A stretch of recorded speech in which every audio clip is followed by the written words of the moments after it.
नमस्कार दोस्तों, आइए जानते हैं आज राजस्थान की बड़ी खबरें। आज की पहली खबर है कि धर्मांतरण के मुद्दे पर बूंदी में आक्रोश। बूंदी जिले के गोठड़ा कस्बे में कथित धर्मांतरण के विरोध में सोमवार को हिंदू संगठनों के आह्वान पर पूरी तरह बंद रहा। बंद का व्यापक असर कस्बे में साफ नजर आया। मुख्य बाजार से लेकर गलियों तक की सभी दुकानें और प्रतिष्ठान दिन भर बंद रहे। कस्बे में सुबह से ही पुलिस जाब्ता तैनात रहा ताकि किसी भी तरह की अप्रिय घटना न हो। हालांकि क्षेत्र में तनाव का माहौल बना हुआ है। इससे पहले 2 दिन पूर्व गोठड़ा गांव और आसपास के क्षेत्रों के सैकड़ों ग्रामीणों ने दबलाना थाने के बाहर जमकर प्रदर्शन किया था। राजस्थान में 2 दिन बाद 10 जिलों में बारिश का अलर्ट। राजस्थान में बारिश का दौर थमने के बाद तापमान में उतार चढ़ाव हो रहा है। सोमवार को राज्य के कई शहरों में दिन और रात के तापमान में उतार चढ़ाव देखने को मिला। सबसे ज्यादा तापमान श्रीगंगानगर, जबकि सबसे कम तापमान सिरोही जिले में दर्ज हुआ। मौसम विशेषज्ञों के मुताबिक अगले 24 से 48 घंटे के दौरान राज्य के अन्य कुछ जिलों से मानसून की विदाई हो सकती है। वर्तमान में मानसून के लौटने की परिस्थितियां अनुकूल हैं। मौसम विभाग ने 18 सितंबर से 10 जिलों में बारिश का अलर्ट जारी किया है। एआई से पकड़े 2 डमी अभ्यर्थी। उदयपुर पुलिस ने कांस्टेबल भर्ती परीक्षा देते हुए 2 संदिग्ध डमी अभ्यर्थियों को पकड़ा है। प्रतापनगर और सुकेर थाना क्षेत्र में स्थित परीक्षा केंद्रों से एक अभ्यर्थी को पकड़ा है। न्यू भूपालपुरा स्थित ग्रिगोरियस स्कूल में, धौलपुर के सुनील गुर्जर और देबारी स्थित अरावली कॉलेज में धौलपुर के ही पवन शर्मा की हिस्ट्री सामने आई। जांच में इनकी जगह किसी और के नाम सामने आए। ऐसे में इन्हें परीक्षा नहीं देने दी और सेंटर प्रभारी ने पुलिस को सूचना दी। दोनों ही संदिग्धों से पुलिस पूछताछ में जुटी है। राजस्थान के शिक्षा विभाग का नया आदेश निजी स्कूलों के विद्यार्थियों को घर से स्कूल लाने और वापस छोड़ने के लिए उपयोग हो रहे वाहनों में नियमों की पालना को लेकर शिक्षा विभाग ने सख्ती दिखाई है। शिक्षा निदेशक ने सभी जिला शिक्षा अधिकारियों को पीईओ की मदद से प्रत्येक बाल वाहिनी का निरीक्षण कर सुरक्षा उपायों और नियम पालना की समीक्षा करने के निर्देश दिए हैं। साथ ही स्कूल संचालकों से बाल वाहिनी के संबंध में शपथ पत्र लेने के लिए कहा है। राजस्थान विधानसभा में सीसीटीवी विवाद। राजस्थान की सियासत इन दिनों विधानसभा में लगे सीसीटीवी कैमरों को लेकर उबाल पर है। कांग्रेस ने भजनलाल सरकार और विधानसभा स्पीकर वासुदेव देवनानी पर सदन में अतिरिक्त कैमरे लगाकर विपक्षी विधायकों, खासकर महिला विधायकों की जासूसी करने का गंभीर आरोप लगाया है। कांग्रेस के प्रदेशाध्यक्ष गोविंद सिंह डोटासरा ने तो यहां तक कह दिया कि इन कैमरों के जरिए महिला विधायकों की निजता का हनन किया जा रहा है, उनके कपड़ों और बातचीत पर नजर रखी जा रही है। दूसरी ओर बीजेपी ने इन आरोपों को बेबुनियाद करार देते हुए कांग्रेस पर जोरदार पलटवार किया है। बीजेपी नेताओं ने कांग्रेस की मानसिकता को औंधी और चरित्रहीन बताते हुए राहुल गांधी और गोविंद सिंह डोटासरा पर निशाना साधा है। राजस्थान के 9 जिलों में हेलीपैड का होगा निर्माण। डीग जिले में अब जल्द ही हेलीपैड का निर्माण होगा। हेलीपैड जैसी सुविधा से जुड़ जाने के बाद आने वाले समय में आमजन यहां हेलीकॉप्टर को उड़ान भरते देख सकेंगे। प्रदेश के 9 जिलों में हेलीपैड निर्माण के लिए सार्वजनिक निर्माण विभाग ने 7 करोड़ 60 लाख की वित्तीय स्वीकृति जारी की है, जिसमें एक हेलीपैड के लिए करीब 78 लाख 32 हजार की राशि स्वीकृत की गई है। वित्तीय स्वीकृति जारी होने के बाद सार्वजनिक निर्माण विभाग की ओर से जिला मुख्यालय पर हेलीपैड निर्माण के लिए जगह चिन्हित करने को लेकर जिला कलेक्टर को पत्र लिखा गया है। स्थान के चिन्हित होने पर जल्द ही जमीन आवंटन की प्रक्रिया पूरी हो जाएगी। पीएम सूर्य घर मुफ्त बिजली योजना में अब 95,000 रुपए तक की सब्सिडी। पीएम सूर्य घर मुफ्त बिजली योजना के अंतर्गत अब उपभोक्ताओं को केंद्र सरकार के साथ साथ राज्य सरकार से भी आर्थिक सहायता मिलेगी। इस योजना के तहत 1 किलोवाट का सोलर रूफटॉप प्लांट लगवाने पर कुल 50,000 रुपए और 5 किलोवाट का प्लांट लगवाने पर अधिकतम 95,000 रुपए तक की सब्सिडी दी जाएगी। अजमेर विद्युत वितरण निगम के सहायक अभियंता देवेंद्र नागर ने जानकारी देते हुए बताया कि इस योजना के साथ अब मुख्यमंत्री निःशुल्क बिजली योजना भी जुड़ गई है। पहले इस योजना में प्रति माह 100 यूनिट मुफ्त बिजली दी जाती थी, जिसे अब बढ़ाकर 150 यूनिट कर दिया गया है। जयपुर किशनगढ़ नेशनल हाईवे पर बनेंगे 9 नए ओवरब्रिज। जयपुर से किशनगढ़ के बीच बने 6 लेन नेशनल हाईवे पर बढ़ते ट्रैफिक दबाव को देखते हुए national highway authority of India ने यहां 9 नए ओवरब्रिज बनाने का निर्णय किया है। साथ ही 90 किलोमीटर के हाईवे के सहारे दोनों तरफ सर्विस लेन भी बनेंगी, जिससे छोटे और स्थानीय वाहनों का आवागमन में सुधार हो सके। सभी निर्माण कार्यों पर 800 से 1,000 करोड़ रुपए खर्च होंगे। एनएचएआई ने डीपीआर बनाना शुरू कर दिया है। उम्मीद है कि इस साल के अंत तक टेंडर भी हो जाएंगे। जयपुर से किशनगढ़ के बीच हाल ही 10 नए ओवरब्रिज का निर्माण किया गया था। आखिरी ओवरब्रिज इस साल अप्रैल में पूरा हुआ था, लेकिन ट्रैफिक का दबाव लगातार बढ़ रहा है। इस हाईवे पर प्रतिदिन करीब 1 लाख वाहन गुजर रहे हैं। बस्सी सीतारामपुरा में 18 लोगों के पट्टे निरस्त। हेरिटेज निगम के बस्सी सीतारामपुरा में प्रशासन शहरों के संग अभियान के तहत जारी हुए पट्टों में से 18 को निरस्त कर दिया गया है। इनमें से 3 पट्टों की फाइलें निगम में मिली ही नहीं। बता दें कि अब निगम इन फाइलों को लेकर माणक चौक थाने में प्राथमिकी दर्ज करवाएगा। निगम अधिकारियों की माने तो जवाब पट्टा धारकों ने दिया है वो संतोषप्रद नहीं है। धारा 72 ख के तहत इन पट्टों को निरस्त किया गया है। अनियमितता देखते हुए कुछ पट्टों की सूची जारी करते हुए पट्टा धारकों से जवाब मांगा था। शेखावटी में 662 हवेलियां से बनेगा टूरिज्म हब। मुख्यमंत्री भजनलाल शर्मा ने सोमवार को स्कूली शिक्षा, उच्च शिक्षा, तकनीकी शिक्षा व संस्कृत शिक्षा विभाग की बजट घोषणाओं की समीक्षा की। इसके बाद शेखावाटी विरासत संरक्षण संवाद कार्यक्रम को संबोधित किया। शेखावाटी हवेली संरक्षण योजना में झुंझुनू, सीकर और चूरू में अब तक 662 ऐतिहासिक हवेलियों को चिन्हित किया गया है। इन हवेलियों को टूरिज्म हब बनाया जाएगा। यहाँ पर हेरिटेज वॉक, सांस्कृतिक केंद्र, आर्ट गैलरी और होम स्टे विकसित होंगे। शेखावाटी के रामगढ़, नवलगढ़, मंडावा, खेतड़ी, लक्ष्मणगढ़, फतेहपुर और महनसर कस्बों की विरासत के संरक्षण व विकास के लिए विभागों की ज्वाइंट कमेटी गठित की जा रही है, जो आधारभूत संरचना व पर्यटन विकास के लिए दीर्घकालिक कार्य योजना बनाकर कार्य करेगी। बीकानेर में सबसे बड़ा जमीन घोटाला जांच जारी है। यह सरकारी मशीनरी का ऐसा जवाब है जिसके पीछे बहुत सारी सच्चाइयां छिप जाती हैं। ऐसा ही हो रहा है। बीकानेर के पूगल छत्तरगढ़ में करोड़ों रुपए की जमीन के सबसे बड़े घोटाले की जांच के लिए पुलिस और एसीबी को पूरा रिकॉर्ड ही नहीं मिल पा रहा है। पुलिस को 3 और एसीबी को 2 अलग अलग मुकदमों की जांच करनी है, लेकिन 1 साल बाद भी पुलिस और एसीबी इस निष्कर्ष पर भी नहीं पहुंच पाए कि मामले से संबंधित कितने लोगों के बयान लेने हैं। जांच कब पूरी होगी, इसका जवाब दोनों एजेंसियों के पास नहीं है। उदयपुर में औरंगजेब वाले बयान पर बवाल मोहनलाल सुखाड़िया विश्वविद्यालय की कुलपति प्रोफेसर सुनीता मिश्रा की ओर से हाल ही में दिए गए औरंगजेब संबंधी बयान पर सोमवार को फिर उबाल आ गया। एबीवीपी ने यूनिवर्सिटी प्रशासनिक भवन को घेर लिया और जमकर प्रदर्शन किया। साथ ही वीसी को बर्खास्त करने की मांग की। एमएलएसयू वीसी ने 2 दिन पहले एक कार्यक्रम में मुगल शासक अकबर को महान राजा और औरंगजेब को कुशल प्रशासक बताया था। इसके विरोध में एबीवीपी के सैकड़ों कार्यकर्ता प्रशासनिक भवन के बाहर एकत्रित हुए और जमकर नारेबाजी की। एबीवीपी विश्वविद्यालय छात्र संघ के पदाधिकारी भी शामिल हुए। छात्रों ने यूनिवर्सिटी मुख्य द्वार से लेकर प्रशासनिक भवन तक पुतले के साथ रैली निकाली। जयपुर में कल से लगेगा जेडीए का शहरी सेवा शिविर। राजधानी जयपुर में शहरी सेवा शिविर के तहत जेडीए 17 सितंबर से 17 अक्टूबर तक शिविर आयोजित करेगा। इन शिविरों में अनुमोदित योजनाओं के पट्टे, उप विभाजन पुनर्गठन, भू उपयोग परिवर्तन, नामांतरण, लीज मुक्ति प्रमाण पत्र, भवन निर्माण स्वीकृति और लीज होल्ड से फ्री होल्ड पट्टे जारी किए जाएंगे। वहीं निगम के शिविरों में भी जेडीए के अधिकारी मौजूद रहेंगे ताकि लोगों का काम बिना किसी रुकावट के हो सके। जेडीसी आनंदी ने बताया कि प्राप्त आवेदनों का निपटारा शिविर के दिनों में ही करने का प्रयास किया जाएगा। राजस्थान में जनगणना कार्मिकों का स्थानांतरण कार्य पूर्ण होने तक रहेगा। प्रतिबंधित आगामी जनगणना 2027 की तैयारियों को लेकर राज्य सरकार ने एक अहम निर्णय लिया है। जनगणना कार्य में नियुक्त किसी भी अधिकारी या कर्मचारी का कार्य पूर्ण होने से पहले स्थानांतरण नहीं किया जाएगा। सरकार का मानना है कि इस प्रक्रिया में निरंतरता और सटीकता बनाए रखने के लिए कार्मिकों का उसी पद पर रहना अनिवार्य है। यदि बीच में तबादले होते हैं तो डेटा संग्रहण और कार्य प्रणाली पर असर पड़ सकता है। ऐसे में सभी कार्मिक अपनी पूरी जिम्मेदारी निभाते हुए निर्धारित समय तक उसी स्थान पर बने रहेंगे ताकि जनगणना का कार्य सुचारू और सफलतापूर्वक संपन्न हो सके। पीड़ित परिवारों की मदद करेगा एसआईपीएफ विभाग। दुर्घटना कभी भी, कहीं भी और किसी के साथ भी घट सकती है। ऐसे मुश्किल वक्त में अगर परिवार को आर्थिक सहारा न मिले तो हालात और भी चुनौतीपूर्ण हो जाते हैं। इन्हीं परिस्थितियों को ध्यान में रखकर राजस्थान सरकार ने मुख्यमंत्री आयुष्मान दुर्घटना बीमा योजना लागू की है, जो जरूरतमंद और बीमित परिवारों के लिए जीवन रेखा साबित हो रही है। यह योजना उन सभी परिवारों के लिए है जो मुख्यमंत्री आयुष्मान आरोग्य योजना या राजस्थान सरकार स्वास्थ्य योजना में पंजीकृत हैं। इसके तहत यदि किसी परिवार का सदस्य सड़क, रेल या हवाई दुर्घटना का शिकार हो जाता है, ऊंचाई से गिरने, बिजली का झटका लगने, मकान गिरने, डूबने, आग या रासायनिक द्रव्य से जलने जैसी घटनाओं में उसकी मृत्यु हो जाए या वह स्थायी रूप से अपंग हो जाए तो प्रति परिवार अधिकतम 10 लाख रुपए तक की आर्थिक सहायता दी जाती है।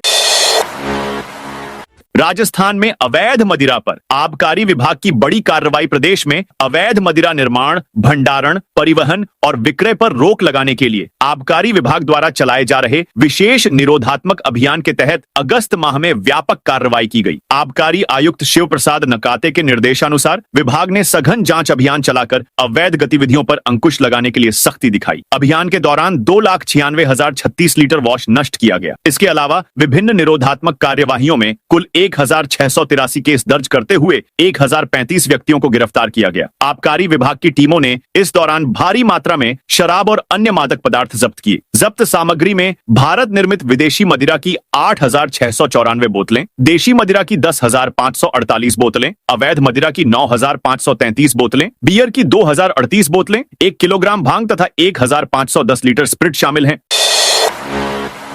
राजस्थान में एक हिस्से में मानसून की विदाई प्रदेश में मानसून विदाई की ओर अग्रसर है। पश्चिमी राजस्थान के कई जिलों से दक्षिण पश्चिम मानसून की वापसी दर्ज की जा चुकी है और आने वाले 1-2 दिनों में अन्य जिलों से भी मानसून की विदाई की संभावना है। मौसम विभाग का कहना है कि अगले 1 सप्ताह तक पश्चिमी राजस्थान के अधिकांश हिस्सों में मौसम शुष्क बना रहेगा। पूर्वी राजस्थान में भी अगले 2 से 3 दिनों तक बारिश की संभावना नहीं है। हालांकि 17 सितंबर से दक्षिण पूर्वी इलाकों कोटा, बाराम, झालावाड़ और बूंदी जिले के कुछ हिस्सों में मेघ गर्जन के साथ हल्की से मध्यम बारिश हो सकती है। पिछले 24 घंटों में राज्य के अधिकांश हिस्सों में शुष्क मौसम ही देखने को मिला। केवल भरतपुर जिले के वैर में सर्वाधिक 2.0 मिलीमीटर वर्षा दर्ज की गई। इसके अलावा अन्य जिलों में बादल जरूर छाए लेकिन बारिश नहीं हुई।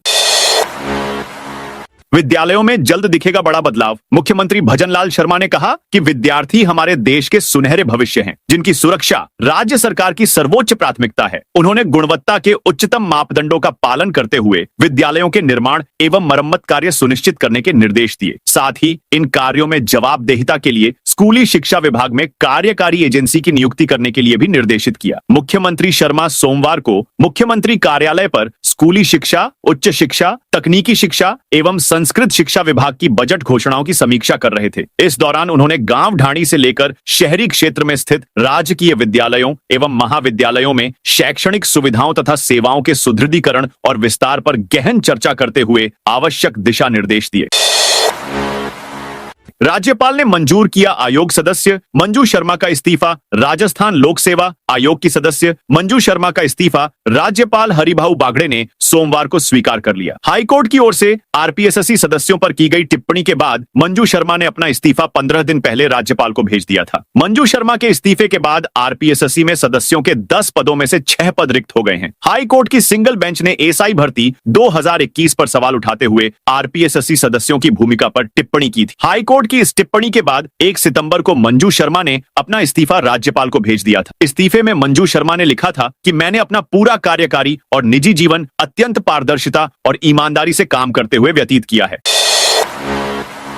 राजस्थान में 17 सितंबर से एक ही छत के नीचे होंगे सारे काम। राजस्थान की भजनलाल सरकार ने जनता को राहत देने के लिए एक बड़ा कदम उठाया है। अब लोगों को अपने रोजमर्रा के कामों के लिए सरकारी दफ्तरों के चक्कर नहीं काटने पड़ेंगे। प्रधानमंत्री नरेंद्र मोदी के जन्मदिन के अवसर पर सरकार ग्रामीण सेवा और शहरी सेवा शिविरों की शुरुआत करने जा रही है, जहां लोगों को एक ही छत के नीचे सभी जरूरी सरकारी सेवाएं मिलेंगी। इन शिविरों का मुख्य उद्देश्य लोगों की समस्याओं का समाधान उनके घर के पास ही करना है। कृषि विभाग भर्ती परीक्षा 2024 में बदलाव। राजस्थान में कृषि विभाग भर्ती परीक्षा 2024 देने वाले अभ्यर्थियों के लिए बड़ी खबर है। जिन उम्मीदवारों ने कृषि विभाग भर्ती परीक्षा के लिए आवेदन किया था, उनके लिए इस परीक्षा को लेकर नया अपडेट सामने आया है। राजस्थान लोक सेवा आयोग ने कृषि विभाग भर्ती परीक्षा 2024 को आगामी 18 और 19 अक्टूबर को प्रस्तावित किया था, लेकिन अब यह परीक्षा 18 से 19 अक्टूबर को नहीं आयोजित किया जाएगा। दरअसल राजस्थान लोक सेवा आयोग ने कृषि विभाग भर्ती परीक्षा 2024 कार्यक्रम में आंशिक संशोधन किया है। पहले 18 और 19 अक्टूबर को प्रस्तावित परीक्षाएं अब 28 और 29 अक्टूबर को आयोजित की जाएंगी। आयोग सचिव ने बताया कि यह बदलाव अपरिहार्य कारणों से किया गया है। जयपुर सेंट्रल जेल में वीडियो बनाकर इंस्टाग्राम पर डाल रहे बंदी। जयपुर सेंट्रल जेल में बंदियों के मोबाइल यूज करने के मामले लगातार सामने आ रहे हैं। बदमाशों की ओर से जेल में बंद होते हुए भी टशन का वीडियो बनाया जा रहा है। इंस्टाग्राम पर जेल में बंद होने के दौरान बनाए वीडियो को वायरल किया जा रहा है। जेल प्रशासन की ओर से वीडियो सामने आने पर लालकोठी थाने में आईटी एक्ट के तहत रिपोर्ट दर्ज करवाई गई। कोटपूतली के एलबीएस कॉलेज में नया कोर्स बीएफएसआई शुरू। कोटपूतली के राजकीय एलबीएस पीजी कॉलेज में banking, financial services and insurance BFSI course में एडमिशन की डेडलाइन बढ़ा दी गई है। प्राचार्य डॉक्टर आर के सिंह ने बताया कि सत्र 2025 से 26 के लिए अप्रेंटिसशिप एम्बेडेड डिग्री प्रोग्राम के तहत एडमिशन की आखिरी तारीख 10 सितंबर से बढ़ाकर 20 सितंबर कर दी गई है। इस कोर्स में प्रवेश लेने के इच्छुक छात्र कॉलेज के कमरा नंबर 101 में ऑफलाइन कॉमन एडमिशन फॉर्म जमा कर सकते हैं। फॉर्म जमा करने और फीस भरने की आखिरी तारीख भी 20 सितंबर है। जयपुर एयरपोर्ट पर प्लेन हाईजैक की mock drill. Jaipur international airport पर सोमवार देर रात प्लेन हाईजैक को लेकर मॉक ड्रिल की गई। एनएसजी कमांडोज ने आतंकियों से विमान को करीब 1.25 घंटे में छुड़वा लिया। मॉक ड्रिल के दौरान राजस्थान पुलिस और सीआरपीएफ टीम भी सक्रिय रही। एयरपोर्ट पर सोमवार देर रात करीब 2:15 पर एनएसजी कमांडो की ओर से विमान हाईजैक की मॉक ड्रिल की गई। इस दौरान एनएसजी कमांडो के साथ राजस्थान पुलिस और सीआरपीएफ की भी टीमें भी सक्रिय रही। मॉक ड्रिल के दौरान आतंकियों की ओर से एक विमान को हाईजैक कर जयपुर लाया गया था। जयपुर इंटरनेशनल एयरपोर्ट पर पहुंचते ही एनएसजी कमांडो ने विमान को छुड़ाने के लिए कमान संभाली। राजस्थान पुलिस और सीआरपीएफ टीम के साथ मिलकर ऑपरेशन चलाया। जैसलमेर में कबड्डी प्रतियोगिता में ओवरवेट खिलाड़ियों को लेकर विवाद। जैसलमेर के नाचना कस्बे में 69वीं जिला स्तरीय कबड्डी प्रतियोगिता के आयोजन के दौरान सोमवार को विवाद हो गया। एक टीम ने ओवरवेट खिलाड़ियों को शामिल करवाने का आरोप लगते हुए हंगामा किया। मामला इतना बड़ा कफ पुलिस को आना पड़ा। इसके बाद सभी खिलाड़ियों का वेट दोबारा किया गया और 4 ओवरवेट खिलाड़ियों को बाहर निकाला। इस मामले में जिला स्तरीय कबड्डी प्रतियोगिता विवादों में घिर गई। वहीं टीम के वजन के संबंध में गठित कमेटी की पारदर्शिता पर भी टीमों ने सवाल उठाए। इस मामले में सीबीओ नाचना विजय परिहार ने सफाई देते हुए कहा, ओवरवेट खिलाड़ियों को किसी भी सूरत में नहीं खेलने दिया जाएगा। हमने दोबारा से वजन करवाया और ओवरवेट खिलाड़ियों को बाहर किया। ट्रांसपोर्ट कंपनी पर जीएसटी इंटेलिजेंस का छापा। जालोर शहर के औद्योगिक क्षेत्र 3rd फेज क्षेत्र में सोमवार सुबह 7 बजे से director general of GST intelligence DGGI Jaipur की टीम ने दुर्गा ट्रांसपोर्ट कंपनी पर छापा मारा। यह कार्रवाई दूसरे दिन मंगलवार को भी जारी है। पूरी कार्रवाई से स्थानीय टीम को दूर रखा, जिससे व्यापारियों में दिन भर हड़कंप मचा रहा। जानकारी के अनुसार जयपुर जीएसटी टीम को जयपुर में 5 ट्रक माल से भरे बिना बिल व फर्जी व बोगस फर्मों के जरिए जीएसटी चोरी की जानकारी मिली थी। विभाग के अधिकारी हर लेन देन और टैक्स विवरण की गहनता से जांच कर रहे हैं। राज्य स्तरीय प्रतिभा खोज परीक्षा 16 नवंबर को राजस्थान माध्यमिक शिक्षा बोर्ड की ओर से 10वीं और 12वीं में अध्ययनरत विद्यार्थियों के लिए राज्य स्तरीय प्रतिभा खोज परीक्षा का आयोजन आगामी 16 नवंबर को सभी जिला मुख्यालयों पर होगा। इस परीक्षा के ऑनलाइन आवेदन मंगलवार आज से शुरू हो गए हैं। बोर्ड सचिव कैलाश चंद्र शर्मा ने बताया कि 10वीं और 12वीं में अध्ययनरत विद्यार्थी के लिए राज्य स्तरीय प्रतिभा खोज परीक्षा का आयोजन किया जाएगा। इस परीक्षा के लिए बिना विलंब शुल्क के ऑनलाइन आवेदन एवं बैंक चालान मुद्रण करने की अंतिम तिथि 23 सितंबर है। मुद्रित चालान द्वारा बैंक में शुल्क जमा कराने की अंतिम तिथि 25 सितंबर है। सवाई माधोपुर के नए एसडीएम होंगे गौरव कुमार मित्तल। प्रदेश की ब्यूरोक्रेसी में सोमवार को बड़ा बदलाव देखने को मिला। आज राज्य सरकार के कार्मिक विभाग ओर से 222 आरएएस अधिकारियों के तबादले किए गए हैं, जिसका असर सवाई माधोपुर जिले पर भी देखने को मिलेगा। तबादला सूची में 13 आरएएस अधिकारियों को अतिरिक्त कार्यभार सौंपा गया है। सूची में तबादला सूची में गंगापुर सिटी अतिरिक्त जिला कलेक्टर के पद पर सुदर्शन सिंह तोमर को लगाया है, जबकि एडीएम गंगापुर सिटी के पद पर रहे रामकिशोर मीणा को एडीएम बूंदी के पद लगाया है। सवाई माधोपुर एसडीएम के पद गौरव कुमार मित्तल को लगाया गया है। आपको बता दें कि सवाई माधोपुर एसडीएम का पद लंबे समय से रिक्त चल रहा था। आईटीआर फाइलिंग की डेट एक दिन बढ़ाई। केंद्रीय प्रत्यक्ष कर बोर्ड सीबीडीटी ने आयकर रिटर्न दाखिल करने की अंतिम तिथि 15 सितंबर के खत्म होने से 12 मिनट पहले लास्ट डेट को एक दिन के लिए बढ़ा दिया है। सीबीडीटी ने लास्ट डेट को 16 सितंबर यानी आज मंगलवार कर दिया है। सीबीडीटी प्रवक्ता आयकर आयुक्त वी राजिथा की ओर से सूचना जारी की गई, जिसमें स्पष्ट किया गया है कि असेसमेंट ईयर 2025 से 26 के लिए आयकर रिटर्न दाखिल करने की तारीख, जो मूल रूप से 31 जुलाई 2025 थी और पहले 15 सितंबर तक बढ़ाई गई थी, अब इसे 16 सितंबर तक और बढ़ा दिया गया है। खैरथल के किसानों को मिलेगी प्राकृतिक खेती की ट्रेनिंग। खैरथल कृषि विभाग की आत्मा परियोजना अंतर्गत सोमवार को खैरथल जिले से 40 किसानों का दल प्राकृतिक एवं जैविक खेती का प्रशिक्षण प्राप्त करने के लिए कुरुक्षेत्र हरियाणा रवाना हुआ। कलेक्टर किशोर कुमार, अतिरिक्त जिला कलेक्टर शिवपाल जाट और संयुक्त निदेशक कृषि विस्तार ने जिला कलेक्टर कार्यालय से हरी झंडी दिखाकर दल को रवाना किया। सांसद हनुमान बेनीवाल को हाई कोर्ट से मिली बड़ी राहत। नागौर से सांसद और राष्ट्रीय लोकतांत्रिक पार्टी आरएलपी के नेता हनुमान बेनीवाल को राजस्थान हाई कोर्ट से बड़ी राहत मिली है। हाई कोर्ट ने उनके पक्ष में फैसला सुनाते हुए जयपुर के जालूपुरा स्थित सरकारी आवास B7 और ज्योतिनगर के विधायक फ्लैट को खाली करने के नोटिस पर रोक लगा दी है। हाई कोर्ट के जज समीर जैन ने यह महत्वपूर्ण स्टे ऑर्डर जारी किया। इसके साथ ही कोर्ट ने राज्य सरकार के मुख्य सचिव और संपदा अधिकारी से जवाब तलब किया है कि राजस्थान में कितने विधायक, पूर्व विधायक, मंत्री, पूर्व मंत्री और अन्य नेता सरकारी आवासों का लाभ ले रहे हैं।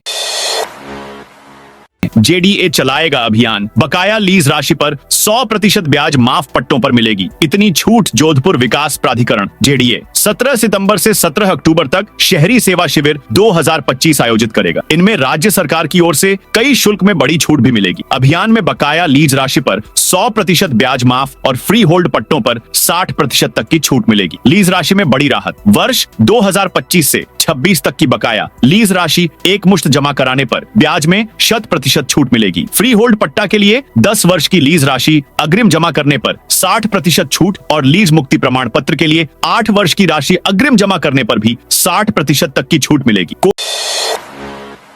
कोटा बायोलॉजिकल पार्क में शेर बाघ आने में समय लगेगा। कोटा के अभेड़ा बायोलॉजिकल पार्क में लगातार वन्य जीवों की कमी खलती जा रही है। मादा शेरनी सुहासिनी बायोलॉजिकल पार्क में पहले से ही अकेला जीवन जी रही है। वहीं टाइगर नाहर की मौत के बाद टाइग्रेस महक भी अकेली हो गई है। बायोलॉजिकल पार्क में नए मेहमान शेर व बाघ आने में 8 से 10 महीने का वक्त लगने की संभावना है।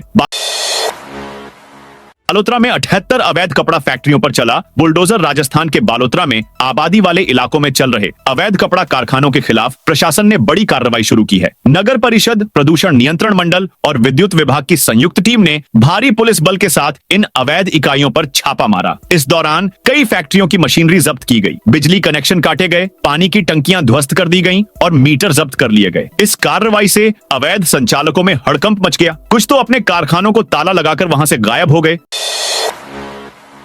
मंजू शर्मा को आरपीएससी सदस्य के पद से देना पड़ा इस्तीफा। राजस्थान लोक सेवा आयोग की सदस्य मंजू शर्मा का इस्तीफा मंजूर हो गया है। राजस्थान के राज्यपाल हरिभाऊ बागड़े ने सोमवार को उनका इस्तीफा स्वीकार कर लिया। अब मंजू शर्मा राजस्थान लोक सेवा आयोग की सदस्य नहीं रही, पर उन्होंने इस्तीफा क्यों दिया? अभी भी बहुत से लोगों में ये बड़ा सवाल कौंध रहा होगा। तो मामला ये है कि राजस्थान हाई कोर्ट ने एसआई भर्ती परीक्षा 2021 को रद्द करने का आदेश दिया। साथ ही हाई कोर्ट ने आरपीएससी के कई सदस्यों पर तीखी टिप्पणी की थी, जिसमें मंजू शर्मा भी शामिल थीं। इन सभी पर परीक्षा की शुचिता को भंग करने का आरोप लगाया गया।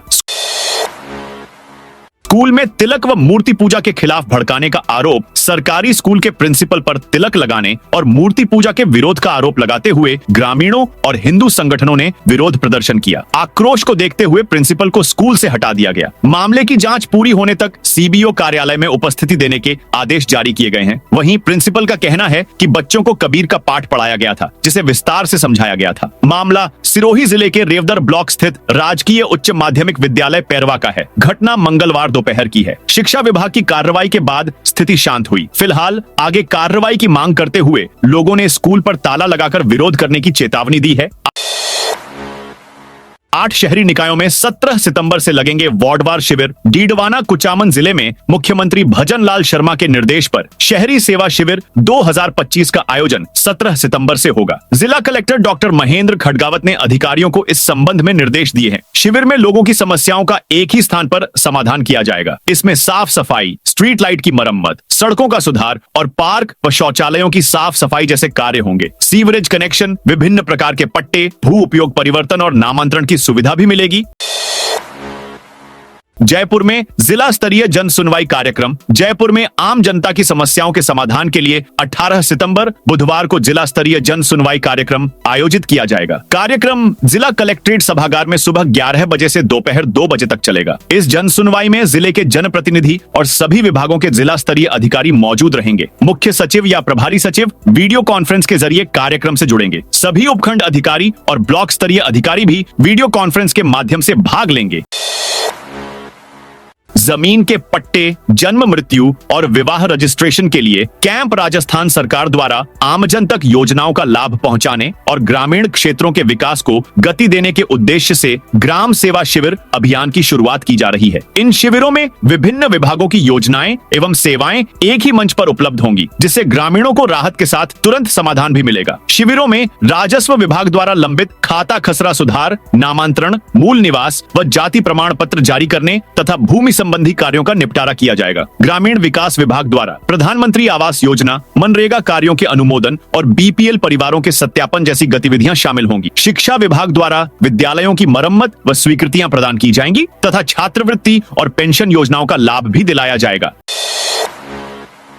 6,000 रुपए रिश्वत लेते रंगे हाथ, गिरफ्तार भ्रष्टाचार निरोधक ब्यूरो एसीबी। अजमेर की टीम ने मंगलवार 16 सितंबर को ब्यावर में बड़ी कार्रवाई करते हुए ग्राम पंचायत सरमालिया के ग्राम विकास अधिकारी को 6,000 रुपए की रिश्वत लेते रंगे हाथों गिरफ्तार किया। जानकारी के अनुसार ग्राम विकास अधिकारी ने परिवादी से 2 माह के बकाया वेतन भुगतान के एवज में रिश्वत की मांग की थी। परेशान होकर परिवादी ने एसीबी से शिकायत की। सत्यापन के बाद एसीबी की टीम ने ट्रैप की योजना बनाई। योजना के तहत ग्राम सेवक को जैसे ही परिवादी से रिश्वत की राशि मिली, टीम ने उसे रंगे हाथों दबोच लिया।